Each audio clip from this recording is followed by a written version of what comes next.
Episode 3, The Forest of Fear, gets underway fairly quickly, with Team TARDIS trying to escape by using the bones of the dead to slice through their bonds. It's no good, it keeps crumbling. Oh, it's hopeless, hopeless. Even if we do get free, we shall never move that stone. There's air coming in here from somewhere.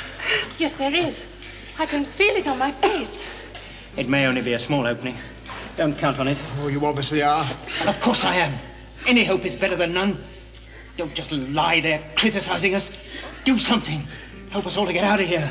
Elsewhere, the old woman, who might be my favourite of the cast, steals Zar's knife, which is essentially a piece of flint, and slips through to the Cave of Skulls to free their prisoners.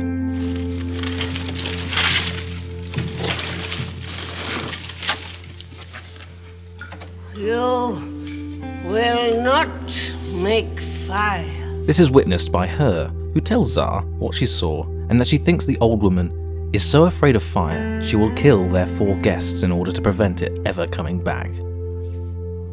She is afraid of fire. You should have stopped her. This is partly true, but the old woman is actually assisting them, using the knife to cut them free. Our heroes waste no time in escaping, but Zar and her break into the cave. Zar throws the old woman to the ground in a move that actually comes across as quite painful and chases after his prisoners. Stop. Stop. Listen to me. Let me get them. We can't stop here. Just a moment. Look, we've got to go further I on. know that.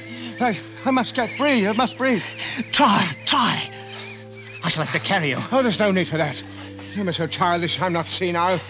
Just let me get my breath from her. Oh, Grandfather, come on. Yes. I'm not so young, you know. I know. Are you sure this is the right way?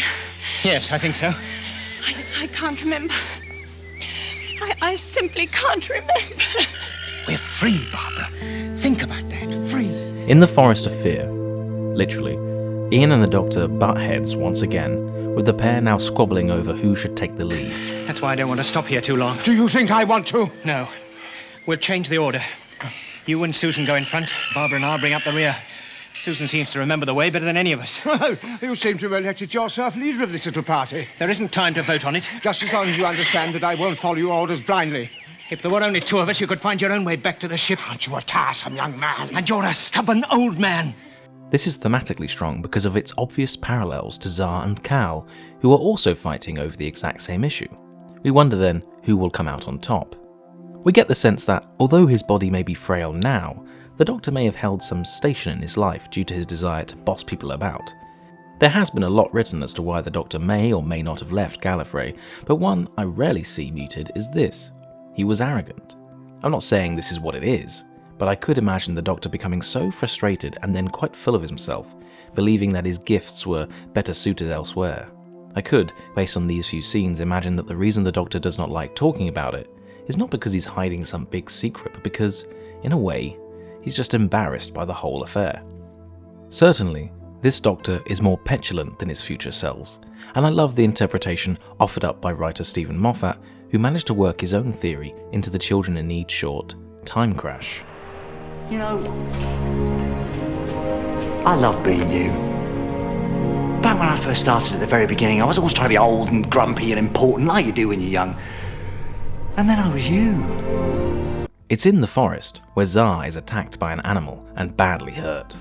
The Doctor is eager to get back to the TARDIS, but Ian and Barbara demand that they stop and help him.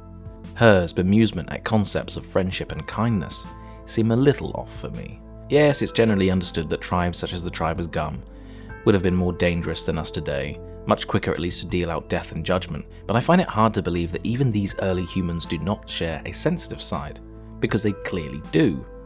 Straight. The old woman won't give us away. She helped. Do you think so? These people have logic and reason, have they? Can't you see their minds change as rapidly as night and day? This is surely an insight into the times that the episode was written and the prevalent attitudes. But more than that, an indicator of the kind of society the Doctor and Susan have fled from. However civilized it may be, the very human Ian and Barbara display a considerable amount of moral excellence that we are so used to finding in the Doctor himself. This also plays into the very idea of who the Doctor is. For many, he is the quintessential Englishman, so there is little wonder why there are attributed colonialist themes running through most of, if not all, the Hartnell historical stories, just by their very nature. That's not necessarily a criticism either, just something I find interesting. The Doctor's promise of never cruel or cowardly clearly forgotten as his own primal senses tell him to run and save himself. We wonder if the Doctor has ever been in such peril before, and has not really come to terms with how to deal with it. Coming from high Gallifreyan society, the Doctor may have fled with good intentions, but here among the so-called savages, he's unable to put in practice the very theories that would go on to define him. This is one of the many instances where Ian, who is really the natural leader of these stories, has shown the Doctor how to be a better person. In fact, it is Ian and Barbara's innate humanness that has clearly informed him the most. The Doctor here, despite his own definition of savages and civilization, is closer in spirit to that of the tribe of Gum. It is in this episode, after all, where the Doctor is shown with the intention of killing Zar. Let go of me! What are you doing? Well, I was going to get him to draw our way back to the TARDIS. We've been too long as it is. Is the stretcher ready? Yes. All right, you take one end of it. You don't expect me to carry him, do you? Do you want the women to do the job for you? Oh, very well. Thankfully, they build a stretcher with the intention of healing him back at the TARDIS.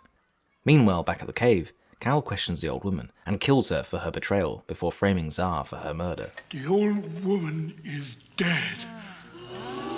It must have been as your eyes said it was. Zar has gone with them, taking them to the cave. Zar takes away fire. Now, I, Cal, lead. Cal leads his tribe on a hunt to find Zar, and the episode ends with the tribe blocking the path to the TARDIS. Back! Back! Back!